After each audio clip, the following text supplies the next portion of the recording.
Welcome all of you. Welcome to the discussion of the ethics. मी प्रल्हाद मापारी तुमच्या या इथिक्सचे आणि ethics gateway to clear the main series मध्ये स्वागत करतो. पहा, लास्ट लेक्चर मध्ये आपण फर्स्ट पॉईंटचा जो सिलेबसचा फर्स्ट पॉईंट आहे त्यातला जो लास्ट टॉपिक आहे त्याबद्दल डिस्कशन करत होतो, मेनली सोशोलॉजिकल इथिक्सच्या पर्स्पेक्टिव्हने. आणि त्यातला शेवटचा टॉपिक होता आपला role of society. So what is the actual role of society in inculcating the values within the you. तुमच्यामध्ये व्हॅल्यू मूल्य रुजवण्यामध्ये सोसायटीचा काय रोल आहे अशा कंटेक्स्ट मध्ये तो क्वेश्चन होता. ठीक आहे. So the first thing was it is an value but not an ethics.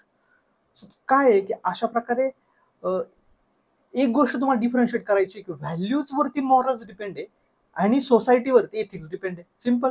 The social tradition carries values of intimacy, language, love, equality, wishes to live, action, conduct, morality, unity, attachment, jealousy. ह्याच्या सगळ्या value आहे आपल्याला त्या समाजामध्ये दिसून येतात. Right. Jealousy असेल etcetera. आणि जेलसी तर फार आहे.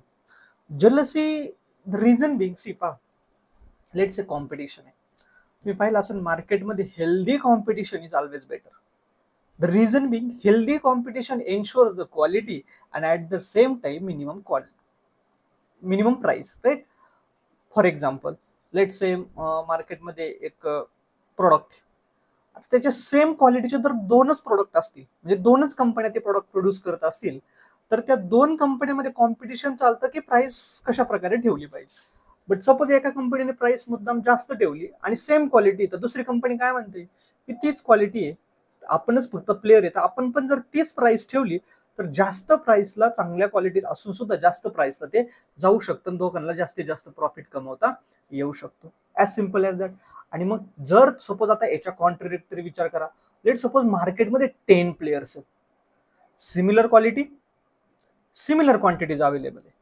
प्राइस तुम्हाला वाटत नाही डाऊन होईल? कारण का प्रत्येकामध्ये कॉम्पिटिशन चालू होईल की नाही, मी सेम क्वालिटीचे प्रोडक्ट कमी पैशामध्ये द्यायला तयार आहे. आणि अशा प्रकारे एक हेल्दी कॉम्पिटिशन डेव्हलप होतं, ज्यातून क्वालिटी, कारण अदरवाईज फाईट कशासाठी करतील, चला ठीक आहे मी प्राइस नाही डाऊन करणार ना, मी प्राइस तेवढीच ठेवेल पण चांगली क्वालिटी देईन जेणेकरून माझ्याकडे कस्टमर्स अट्रॅक्ट होतील. सो नंबर ऑफ प्लेयर्स जास्त पाहिजे. बट मग काय होतं सिच्युएशन समजून घ्या. साधारण 2016च्या अगोदर टेलिकॉम इंडस्ट्रीमध्ये खूप नंबर ऑफ प्लेयर्स होते. मी फॉर एक्झाम्पल नावं सांगायला गेलो तर टेलिनॉर किंवा युनिनॉर असायचं, आयडिया, वोडाफोन, हॅचे. आयडिया, वोडाफोन त्यावेळेस वेगवेगळे होते. राईट. रिलायन्स होतं त्यावेळेस, आयडिया होतं, एअरटेल होतं, त्याच्यानंतर रिलायन्स जिओ नव्हतं. ठीक आहे. रिलायन्सचं एक होतं स्वतःचं जे की फोन सोबतच यायचं, पण जिओ नव्हतं. राईट. बीएसएनएल होतं, एमटीएनएल होतं. सो अजून पण होते खूप साऱ्या गोष्टी की नाही आता इथं जेवढ्या लक्षात येत तेवढं सांगितलं मी, पण भरपूर साऱ्या होत्या. परिणामी काय होतं, तुम्ही रेट्स बघा, फार स्वस्त होते. 10-10 रुपयाचे रिचार्ज टाकता यायचे लोकांना गावाकडच्या. आता त्याची सिस्टीम राहिली का नाही. आता मिनिमम रिचार्ज 200 रुपीज झालाय.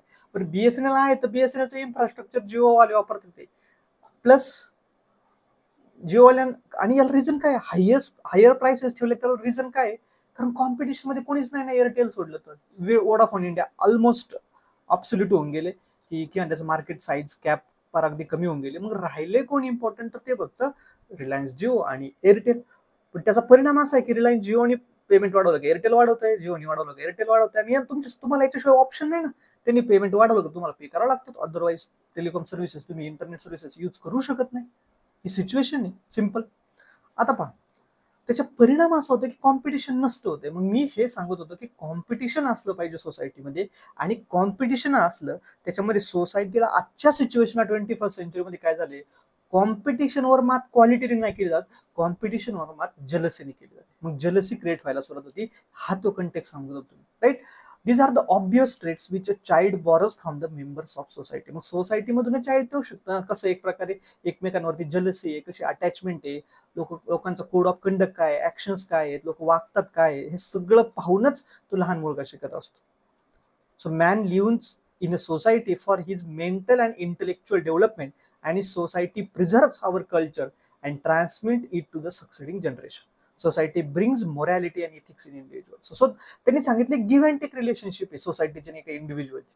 मग ती काय रिलेशनशिप आहे की इंडिव्हिज्युअल सोसायटीकडून इंटेलेक्च्युअल आणि मेंटल डेव्हलपमेंट कशी होईल स्वतःची ते पाहत असतो. आपण म्हणतो ना, जोपर्यंत तुम्ही स्ट्रगल नाही करणार तोपर्यंत तुम्हाला कळणार नाही जग काय आहे, किंवा तोपर्यंत तुम्ही एक स्ट्रॉंग पर्सन म्हणून इमर्ज नाही होणार, तोपर्यंत तुम्हाला मॅच्युरिटी नाही येणार. मग ते सोसायटीने शिकवलेले ना धडा तुम्हाला की भाई, society is going to be cruel if you are cruel, if you don't have any skill, if you don't have intellectual capacity, you don't have hunger for the success, तुम्हाला तर सोसायटी गिळंकृत करणार आहे. Society is cruel. मग हे सोसायटीने शिकवले ना तुम्हाला स्ट्रगल करत असताना पण कशा प्रकारे लाईफ जगायची. मग तुम्हाला ही गोष्ट सोसायटीकडून मिळाली, मेंटल डेव्हलपमेंट झाली तुमची, एक मॅच्युरिटी व्यवस्थित. ऍट द सेम टाइम सोसायटीला काय मिळालं, सोसायटीचं कल्चर प्रिझर्व झालं, ते नेक्स्ट जनरेशनला आपल्याला सक्सेड करता आलं, ते नेक्स्ट जनरेशनला पास ऑन करता आलं. सो कल्चर प्रोटेक्ट होत गेलं, त्याच्यामुळे एक इथिकल नॉर्म सोसायटीमध्ये बनत गेले आणि त्यातून इंडिव्हिज्युअल मॉरल आणि इथिकल बनला. Society brings tolerance and national integration. So एक प्रकारे आपण म्हणतो इंडियन सोसायटी. सो जरीही तुम्हाला माहिती इंडियन सोसायटीमध्ये लाईक मेनी डायव्हर्सिटी, आपल्याकडं डायव्हर्सिटीला काही विचार नाही. तर पुण्यात आता 4 ठिकाणी डायव्हर्सिटी तयार झाली. पेठेतली लोक वेगळी आहेत, बाहेरची लोक वेगळी आहेत. सो सांगण्याचं उद्दिष्ट की पावलं पावलं डायव्हर्सिटी तुम्हाला दिसून येईल, but at the same time या डायव्हर्सिटीमध्ये सुद्धा एक इंडियन सोसायटी म्हणून इमर्ज झालेली. आणि याचं उत्तम उदाहरण आहे. पहा, लेट सपोज तुम्ही पुण्यासारख्या ठिकाणी शिकायला आला, तर तुमचं एक अटॅचमेंट तयार होतं. जर तुमच्या जिल्ह्यातून कोणी असणारा सोबत तुमच्या असेल तर, अरे ह्या जिल्ह्यातले का, हा पुणेकर आहेत आम्ही, नगरकर आहे, लातूरकर आहे, विदर्भातले, मराठवाड्यातले, कोकणातले, आम्ही सेम एका जिल्ह्यातून, एक अटॅचमेंट तयार होते. जेव्हा तुम्ही दिल्लीला प्रिपरेशन जा, अरे महाराष्ट्रातून आला का, भले तुम्हाला महाराष्ट्रात गडचिरोलीमधून असू द्या किंवा अगदी इकडे रत्नागिरी सिंधुदुर्गमध्ये असू द्या, सो कोणत्याही कानाकोपऱ्यातून असू द्या महाराष्ट्रातल्या, पण एक महाराष्ट्राचा म्हणून तयार होते, एक बॉन्डिंग तयार होते, अटॅचमेंट तयार होते. ज्यावेळेस तुम्ही इंडियाच्या बाहेर जाल, इंडियन सिटीजन किंवा इंडियन सोसायटी, मग तुम्ही साऊथ मधून असू द्या, नॉर्थ मधून, नॉर्थ ईस्ट, वेस्ट, काही असू द्या, कुठूनही असू द्या. सो ही काय एक सोसायटीची कन्सेप्ट आहे, युनिटी, इंटिग्रेशन, नॅशनल इंटिग्रेशन, राष्ट्रीय एकात्मता शिकवण्याचं काम. आणि ही खूप मोठी व्हॅल्यू आहे राष्ट्रीय एकात्मता. असं फूट पाडण्यासाठी वेळ लागत नाही, कारण नाती तोडायला जास्त वेळ लागत नाही. नाती अशी तुटतात, अशी. आणि नाती तुटण्यासाठी, आणि नाती म्हणतोय याचा अर्थ मी काय म्हणतोय, बंधुता, राईट. सो जे आपल्या कॉन्स्टिट्यूशन मध्ये म्हटलेले फ्रॅटर्निटी, त्याला म्हणतो मी बंधुता. आणि बंधुता म्हणजे ती सर्व प्रकारची नाती. पण ती नाती तुटण्यासाठी अशी पटकन तुटतात, त्याला मेन रिझन असतं लॅक ऑफ कम्युनिकेशन. आणि त्याला आपण म्हटलेले इगोइझम, सेल्फिशनेस, की मला ह्या गोष्टी प्लेजरिस्टिक आहे, की समोरच्या सोबत नाही बोललं तर मला काही फरक नाही पडत. याचा अर्थ काय, की माझ्या ब्रेन मधील माझे जे पार्टिकल्स आहेत, जे मूव्ह होतात ते प्लेजर आणि पेन थिअरीनुसार, त्याला काही फरक पडत नाही त्या गोष्टीची, त्या व्यक्तीशी कम्युनिकेशन करून. परिणाम असा होत चाललाय की आज मोबाईल सारख्या डिव्हाइसेसमुळे आणि इंटरनेटवरती अवेलेबल असलेल्या कंटेंटमुळे लोकांची गरज कमी भासायला लागली आहे. कारण त्या माध्यमातून लोकांना एक सॅटिस्फॅक्शन जी पाहिजे, किंवा एक सोसायटीशी इंटरॅक्शन करण्याचं जे माध्यम आहे ना, ते मोबाईल थ्रू मिळायला लागलं. उदाहरण सांगतो मी, खूप सारे उदाहरण आहेत. पहा, उदाहरणार्थ लेट्स से बिग बॉस सारखे जे इव्हेंट्स आहेत, किंवा जे reality shows so called, right. So ही ऍक्च्युअली वेस्टर्न कन्सेप्ट आहे. त्या ठिकाणी तशा टाईपचे शो चालत होते, इव्हन हिंदीमध्ये होते, आता मराठीमध्ये आले ते.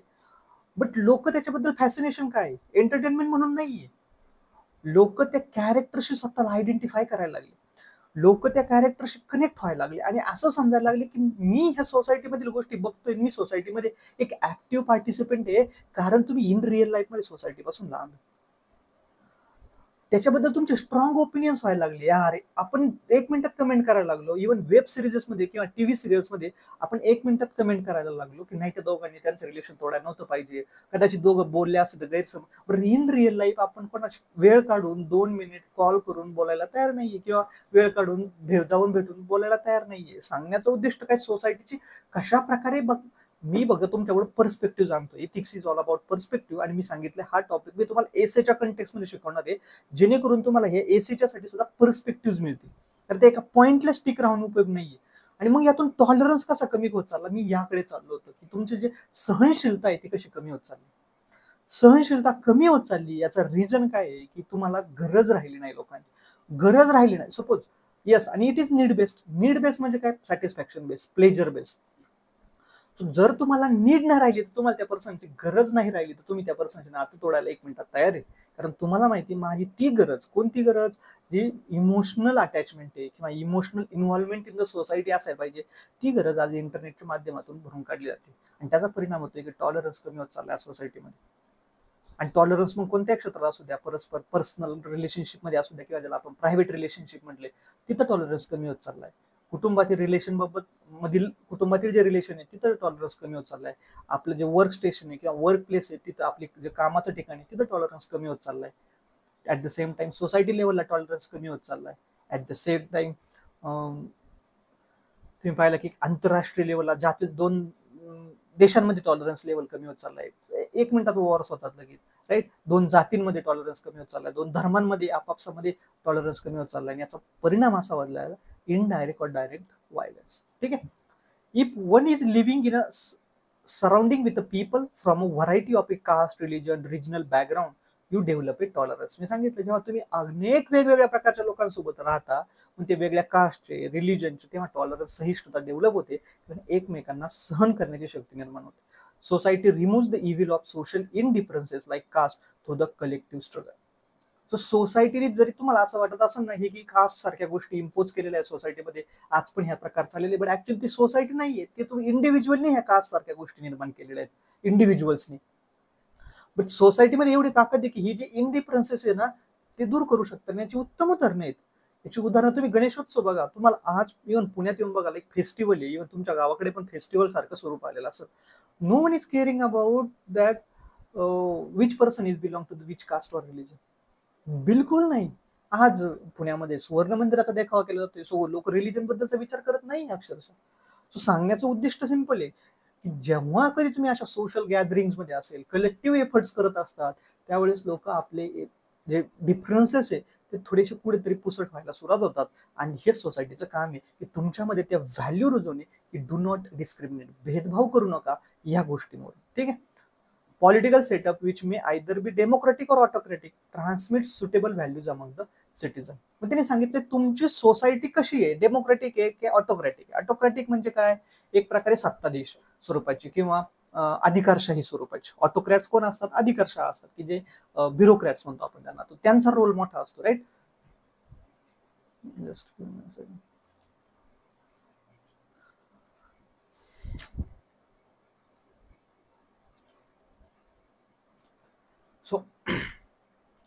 सो मी सांगत होतो की कशा प्रकारे सोसायटी तुमच्या कोणत्या प्रकारची सोसायटी आहे त्यानुसार देखील तुमची सोसायटी तुमच्यावरती इन्फ्लुएन्स करत असेल.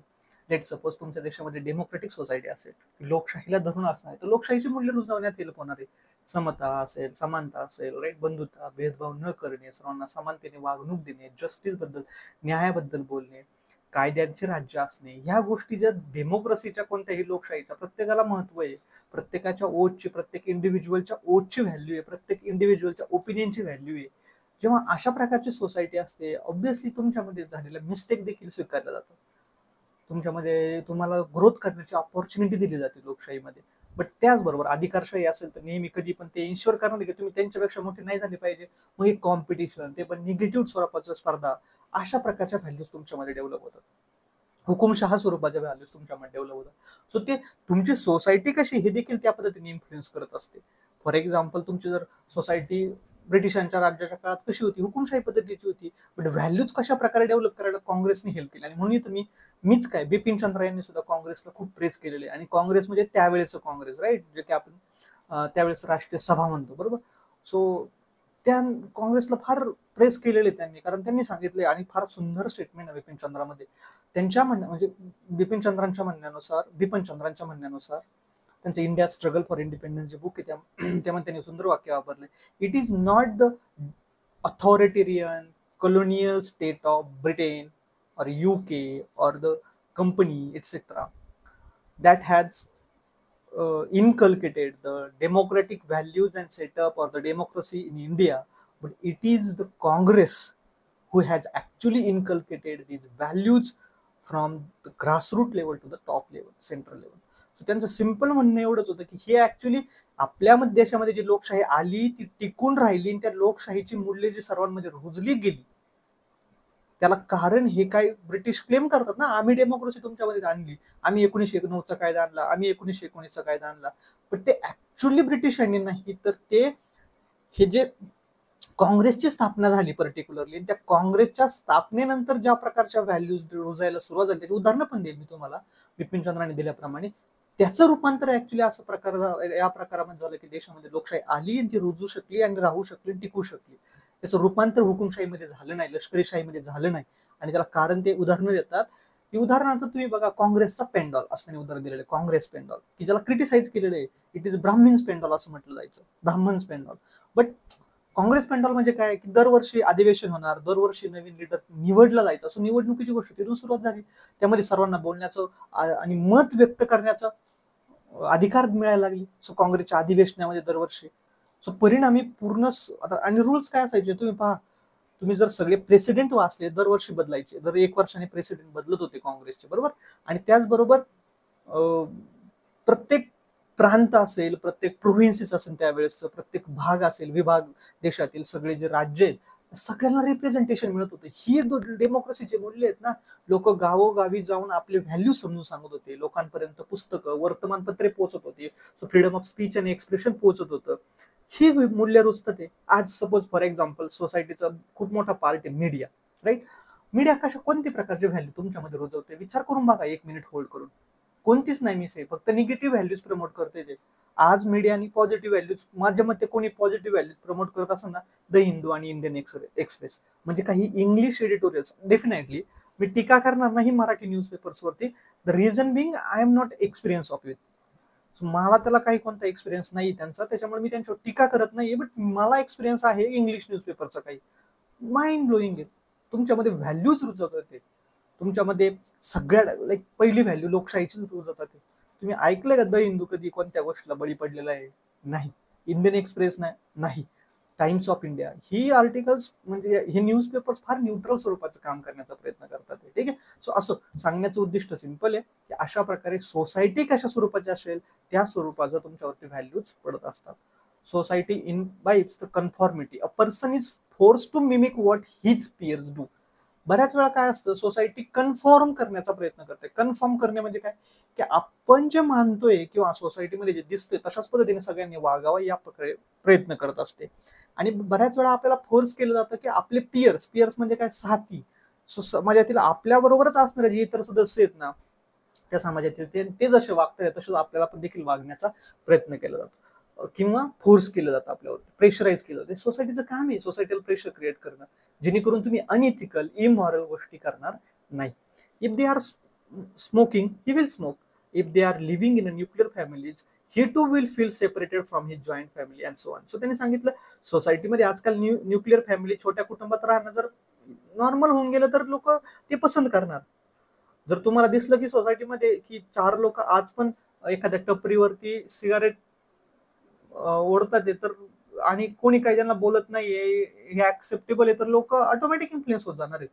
कोणी दारू पिऊन असंच रस्ते पडते तरी त्याला काही फिकीर नाही, किंवा न्यूसन्स क्रिएट करते तरी कोणी काही बोलत नाही, तर ऑटोमॅटिक लोक त्यांना फॉलो करणार आहेत, जनरेशन्स त्यांना फॉलो करणार आहेत. आणि म्हणून मी इथं सांगत असतो, इन्फ्लुएन्सर्स आजकाल जे आलेले आहेत ना, सोशल मीडिया इन्फ्लुएन्सर, यांचा रोल फार इम्पॉर्टंट आहे. की तुम्ही काय करताय, तुम्हाला लोक जर मिलियन्स मध्ये फॉलो करतात, तुम्ही काय इमेज क्रिएट करतात. आणि याच्यामध्ये सोशल मीडिया इन्फ्लुएन्सर्स नाही, सगळे सेलिब्रिटीज. तुम्हाला सेलिब्रिटी झाल्यानंतर, फेम मिळाल्यानंतर ज्या काही राईट्स मिळतात ना, एक सो कॉल्ड की स्पेशल ट्रीटमेंट्स मिळतात, ते फेम मिळतं, ते अटेन्शन मिळतं. But at the same time तुमच्या रिस्पॉन्सिबिलिटी पण आहे. You should take care of it also. ही तुमची जबाबदारी आहे. सो बऱ्याच वेळा आहे ना, हे क्लेम करतात की नाही माझं काम आहे, माझं ऍक्टिंग हे काम आहे, माझ्याकडे ऍड आली मग मला ते करणं आहे, कारण मला माझं पोट आहे. भाई, पैशाच्या नावात तू जस्टिफाय करू शकत नाही की तू काय इन्फ्लुएन्स करतोय. नाहीतर अदरवाईज नेक्स्ट टाइम सोसायटीला इन्फ्लुएन्स करायचं बंद करायचं असेल तर सोसायटी तुमच्या फिल्म्सवरती बॅन करणार, नाही जाणार. तुमच्या गोष्टीला कंझ्युम, तुमचं जे कंटेंट आहे ते कंझ्युम करायचा प्रयत्न करणार. आणि मग म्हणणार नाही प्रोफेशनल आहे, नाही लोक मूवी थिएटरमध्ये येतच नाहीये, लोक हे पायरेटेड टेलिग्रामवरती मूवीज पाहतात, किंवा लोक वेब सिरीज OTT कडे जास्त वळले. The reason Bing you. असो, next. The child encounters many behavioral patterns and makes common causes with the peer groups. Learns the value of neighborhood. शेजारी म्हणजे काय, शेजारी त्यांची व्हॅल्यू काय, या गोष्टी तुम्हाला कळतात. युनिटी इन डायव्हर्सिटी, विविधतेतून एकता. Service to the man is a service to the god. मानव सेवा हीच ईश्वर सेवा. कोऑपरेशन, सहयोग करणे, सहकार्य करणे, या सगळ्या गोष्टी आपण सोसायटीकडून शिकतो. Religion and culture are somewhat intervene and their moral standards are the most important influence in the instilling values through the social channels. So त्यांनी सांगितलं तर रिलिजन आणि कल्चरच्या माध्यमातून सोसायटी सगळ्यात जास्त व्हॅल्यू तुमच्यावरती इम्बाईब करण्याचा प्रयत्न करत असते, कारण रिलिजन सोसायटीनुसार बदलत जातं. उदाहरणार्थ तुम्ही जर पाहिलं तर इस्लाम कुठे जन्माला आलेला आहे? वेस्ट एशियामध्ये म्हणा, पर्टिक्युलरली सौदी अरेबिया सारख्या कंट्रीज, अरब कंट्रीज आहेत त्या ठिकाणी त्याचा उगम झालेला आहे. बरोबर, आपले हिंदू ह्या इंडियन साऊथ कॉन्टिनेंटमध्ये इमर झालेला आहे, सब कॉन्टिनेंटमध्ये, साऊथ एशियन. सो तुम्ही जर त्याचे जर व्हॅल्यूज पाहिलं ना, त्या कॉन्ट्राडिक्टरी काय आहे माहिती? द रिझन बिंग, एका ठिकाणी सिच्युएशन कशी आहे, क्लायमेट कसं आहे, जॉग्राफी कशी आहे, एन्व्हायरमेंट कसं आहे, तर लोकांची लाईफस्टाईल कशी आहे ती कम्पेअर करा तुम्ही त्यावेळेसच्या लाईफस्टाईलमध्ये, जे की डेझर्टी असेल. त्यांच्यासाठी मून इम्पॉर्टंट आहे, आपल्यासाठी गॉड सन इम्पॉर्टंट आहे. सो हे जे कॉन्ट्रास्ट दिसून येतात ना तुम्हाला बऱ्याच वेळा, तर त्याला रिझन हे की रिलिजन त्या सोसायटी ती सोसायटी त्या रिलिजनवरती इन्फ्लुएन्स करते, आणि त्या पद्धतीने जसे सोसायटल चेंजेस ऍक्सेप्टेड तसे बदल घडून आला असतो, आणि त्याप्रमाणे कल्चर डिफाईन होत असतं. सो हे सगळे त्याचे रोल आहेत. Society imbibes the conformity. Okay, हे झालं. Next, aesthetic sense, neighbourly relationship. शेजारच्या सोबत संबंध कसे असायला पाहिजे. सो जरी आपल्याला अर्थशास्त्र जे की कौटिल्यांचे त्यांनी शिकवलं होतं की neighbour is a natural enemy, शेजारी हा सगळ्यात पहिल्यांदा आणि नैसर्गिक शत्रू आहे आपला. बट ते स्ट्रॅटेजिक पर्स्पेक्टिव्ह होतं. ते काय ते म्हणत नव्हते शेजारच्यांना जाऊन मारा, तुमचे शेजारी राहणारे हे तुमचे शत्रू. ते राष्ट्राच्या कंटेक्स्ट मध्ये बोलत होते, कारण राष्ट्राकडे संपत्ती एकच आहे, लँड. पैसा ही संपत्ती नाही, लँड ही संपत्ती आहे, त्याचं मनुष्यबळ ही संपत्ती आहे, त्याच्या पलीकडे संपत्ती नाही. सो त्यांनी सांगितलं होतं की रिलेशन कसे असावे शेजारच्याशी आपले. आपल्या गावाकडे बघा फार उत्तम रिलेशन असतं, ठीक आहे. इमोशनल क्वेश्चन म्हणजे काय? इमोशनल इंटेलिजन्स म्हणतो आपण त्याला, EIs म्हणतो, ठीक आहे. जसं आपण म्हणतो IQ आहे ना, तसा हा EQ आहे, जो की पुढे आपल्या 4थ्या सिलेबसच्या पॉईंटमध्ये येणार आहे डिटेलमध्ये. Spiritual values are swiftly declining. हे पण खरं आहे, स्पिरिच्युअल व्हॅल्यूज कमी होत चालल्यात, मटेरियलिस्टिक व्हॅल्यूज वाढत चालल्यात. स्पिरिच्युअल व्हॅल्यूज म्हणजे काय? आता योगाचा पण बिझनेस करून टाकलाय. जर कोणी म्हणत असेल ना की yoga is not a spiritualistic thing, मी पर्सनली त्याच्यावर गोष्टीवर बिलीव्ह नाही ठेवत. माझं म्हणणं yoga is a spiritualistic thing. Spiritualistic म्हणजे काय? फक्त देव ह्या गोष्टीशी स्पिरिच्युअलिझम तुम्ही जोडू शकत नाही. स्पिरिच्युअलिझम म्हणजे काय? अशी कोणतीही गोष्ट जी तुम्हाला मटेरियलिस्टिक थिंग्स पासून लांब नेण्यामध्ये हेल्प करू शकते आणि ऍक्च्युअली हॅपीनेस काय तो देऊ शकते, तो योगामधून मिळतो. योगामधून, मेडिटेशन मधून तुम्हाला बऱ्याचशा गोष्टींची जाणीव होत चालते, सेल्फ रिअलायझेशन होत चालतं. तर डेफिनेटली इट इज अटॅच. तुम्ही पहा, 12 वर्ष तप करणे ही स्पिरिच्युअलिस्टिक गोष्ट आहे की नाही, त्याला तीच योगा आहे 12 वर्षाचं, तेच मेडिटेशन आहे 12 वर्षाचं. So you can, I don't think तुम्ही सेपरेट करू शकता. बट येस, मटेरियलिस्टिक थिंग मुळे आज पण त्याचे पण एक प्रकारे कमर्शियलायझेशन करण्यात आलेले आहे, बट ठीक आहे, हरकत नाही. सो त्या टाईपचे रिलेशन पण सोसायटी तुम्हाला इन्फ्लुएन्स करत असते. बट हे जे स्पिरिच्युअलिस्टिक व्हॅल्यूज आहेत त्या कमी होत चाललेल्या आहे. आणि तुम्ही ऑब्झर्व करा गावोगावी तुम्ही शहरांमध्ये, आज पण सपोज गणेशोत्सवाचं स्वरूप गणेशोत्सवाप्रमाणे राहिलंय का? मी म्हणत नाही गणेशोत्सव मोठ्या प्रमाणात होत नाही, फार मोठ्या प्रमाणात होतोय. कदाचित त्यावेळेस टिळकांनी सुद्धा विचार नसेल केला, त्याच्यापेक्षा मोठ्या प्रमाणात होतोय. बट त्याचं स्वरूप बदललंय. त्याच्यात स्पिरिच्युअलिझम किती प्रकारे राहिले, की किती प्रकारे लोक कशा प्रकारे ज्या पर्पजने आपण गणेशोत्सव स्थापन करत होतो किती पर्पज फुलफिल होतो, त्याच्या मागचं लोकांची भावना, देवाला व्हिजिट करायला येतात, देखावे बघायला येतात ते थिंक. सो आणि मग लॉजिक समजून घ्या. सपोज माझं एखादं मंडळ आहे आणि मी एखादा देखावा उभा केलाय, त्याचं पर्पज काय आहे? की लोक देवदर्शनाला येणार आहेत. ते देवदर्शनाला येणार आहेत ना, गणपतीच्या दर्शनाला येणार आहेत ना, आले तर आणि काही सोशल मेसेज सोबत घेऊन जावे त्या देखाव्याच्या माध्यमातून. सिंपल. आज उलट आहे. आज देखावे अशा स्वरूपाचे बनवले जातात अट्रॅक्टिव्ह, की त्या निमित्ताने कोणी आपल्या मंडळाला, आपल्या गणपतीला पाहायला लोक येतील, देखावे पाहतील, आणि तिथं फुटफॉल जास्त वाढला की आजूबाजूची जी कमर्शियल इकोसिस्टम आहे ती व्यवस्थित चालेल. सिंपल. सो ते बाजारीकरण म्हणतो आपण त्याला, व्यावसायिकीकरण झालेलं म्हणतो आपण त्याला, कमर्शियलायझेशन झालेलं आहे, व्यापारीकरण झालेलं आहे त्याला. म्हणजे त्याचा अर्थ आहे की स्पिरिच्युअलिझम डिक्लाइन होत चाललेलं आहे. The national goals, democracy, socialism, secularism are side track. मग आपले जे राष्ट्रवाद म्हणतो, ठीक आहे, नॅशनलिझम नाही म्हटलं त्यांनी इथे एक्झॅक्टली, पण हा, कोणी राष्ट्रहिताचा विचार करत असेल तर राष्ट्रवाद म्हणू शकतो आपण त्याला. सो नॅशनल गोल्स काय आहेत, डेमोक्रेसी, लोकशाही म्हणजे काय, साम्यवाद, समाजवाद काय आहे, सेक्युलरिझम, धर्मनिरपेक्षता काय आहे, या गोष्टी थोड्याशा साईड ट्रॅक व्हायला लागल्यात आणि फक्त इकॉनॉमी सेंटरला यायला लागले. येते लक्षात?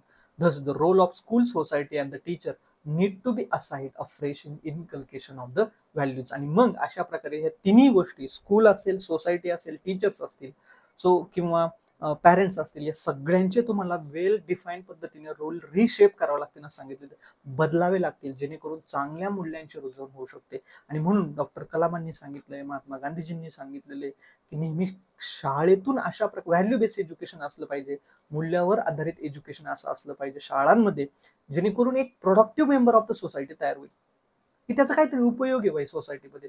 सपोज एखादा माणूस जन्माला येतोय, तुम्ही त्याला मॅथ सायन्स शिकवताय, सायंटिफिक शिकवताय, तो खूप रॅशनॅलिटीने जन्माला येतोय आणि तो जन्माल्यानंतर खूप सारा पैसा कमवतोय, IT सॉफ्टवेअर कंपनीमध्ये काम करून, एक्सेट्रा कोडिंग वगैरे करून, आणि तो डाय होतोय, तो सोसायटीला काय कॉन्ट्रीब्युट करतोय? झिरो. बट तुम्ही जर प्रोडक्टिव्ह मेंबर ऑफ सोसायटी होत असाल, याचा अर्थ काय, तुम्ही इथिकल नॉर्म्स फॉलो केले, तुम्ही स्पिरिच्युअलिझम केले, तुम्ही 4 व्हॅल्यूज स्वतः इन्कल्केट केल्या, 4 व्हॅल्यूज मुलांना शिकवल्या, 4 व्हॅल्यूज आजूबाजूचे आपले जे इन्फ्लुएन्स करणारे लोक आहेत त्यांच्यामध्ये ते केले, स्पिरिच्युअलिझम प्रमोट केले, सोसायटीची व्हॅल्यू ऍज सच इम्प्रूव्ह केली, सिव्हिलायझेशनल स्टँडर्ड्स इम्प्रूव्ह केलेत, परिणामी तुम्ही प्रोडक्टिव्ह मेंबर ऑफ सोसायटी. ठीक आहे, सो सिम्पल. ठीक आहे, कालचा पॉईंट आज इथं कम्प्लीट झाला. छोटंसं लेक्चर होतं, बट ठीक आहे, हरकत नाही. आणि हे लेक्चर मी इथं थांबवतो. आता काय करायचं तुम्हाला? पहिली गोष्ट की मी ऑलरेडी एक दुसरी सेकंड नंबरची केस स्टडी टाकली होती, बट एथिक्सचे लेक्चर बघतात आणि तुम्ही केस स्टडी नाही बघत, मग उपयोग काय? सो ती केस स्टडी डू वॉच, ती जाऊन ओपन करा ती केस स्टडी. हवं तर मी पुन्हा एकदा टाकून देतो. ती केस स्टडी पाहिलीच नाहीये बऱ्याच जणांनी, लेक्चर जास्त जणांनी पाहिलेत पण केस स्टडी नाही पाहिलेली. So that surprises me. Rather case study बऱ्याच जणांनी पाहायला पाहिजे होती, बट ठीक आहे, हरकत नाही. गणपतीमध्ये जास्त बिझी असतात, तुमच्यासमोर प्रायोरिटी नसेल, सो हरकत नाही. बट ती केस स्टडी जाऊन वाचा, फार सुंदर केस स्टडी एक्सप्लेन करण्याचा प्रयत्न केलेला आहे. दुसरी गोष्ट, याच्यावरती एसे लिहायचा आहे. Simple. Role of family, role of school and role of society in inculcation of values in individual. की मानवामध्ये व्यक्तिगत मूल्य असेल, नैतिक मूल्य असेल, किंवा मूल्य रुजवण्यामध्ये कुटुंब, समाज आणि शैक्षणिक संस्थांची काय भूमिका आहे ते स्पष्ट करा. आणि हा एसे असणार आहे साधारणतः 1200 वर्ड्स. आता एसे नाही लिहायचा तुम्ही लगेच, ठीक आहे. मी एक एसेचं लेक्चर प्लॅन करतोय या वीक मध्ये टाकण्याचं, म्हणजे इंट्रोडक्टरी की काय असलं पाहिजे, एसेच्या मिथ्स काय आहेत, एसे वरती फोकस कसा केला पाहिजे, एक्सेट्रा. बट तुम्ही काय करायचंय बघ, फक्त एक आउटलाईन तयार करायची, की तुम्हाला रॅन्डमली जेवढे पॉईंट्स असतील, त्याला मी स्ट्रक्चर म्हणतो, ते स्ट्रक्चर तयार करायचंय फक्त तुम्ही, बस. बाकी काहीही नाही करायचं. ते स्ट्रक्चर तयार करा, त्याच्यामध्ये तुम्हाला जेवढे पॉईंट्स असतील ना ते लिहा.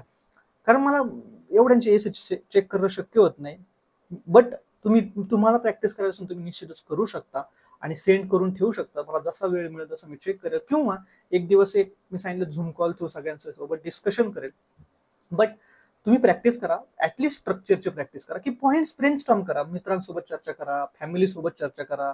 ठीक आहे, तुम्ही जे स्टुडंट्स आहेत एकमेक सोबत चर्चा करून, अरे हा पॉईंट येईन का तुम्हाला लिहिता, येस हा पण पॉईंट येईल त्या रोल ऑफ फॅमिलीमध्ये, रोल ऑफ कुटुंबामध्ये, म्हणजे कुटुंबाचा काय रोल आहे किंवा समाजाचा काय रोल आहे ह्या टॉपिकमध्ये. ठीक आहे, सो आजचा हा पहिला टॉपिक असेल. डेफिनेटली आणखीन आपण त्याबद्दल डिस्कशन करणार आहे, एसेचं सेपरेट डिस्कशन करणार आहोत. बट एकदा कंटेंट थोडंसं बिल्ड झाल्यानंतर, आता लक्षात आलं कंटेंट तुम्हाला कुठून बिल्ड होते तिथे येण्यासाठी. ठीक आहे, so that's all about the today's discussion. Thank you very much.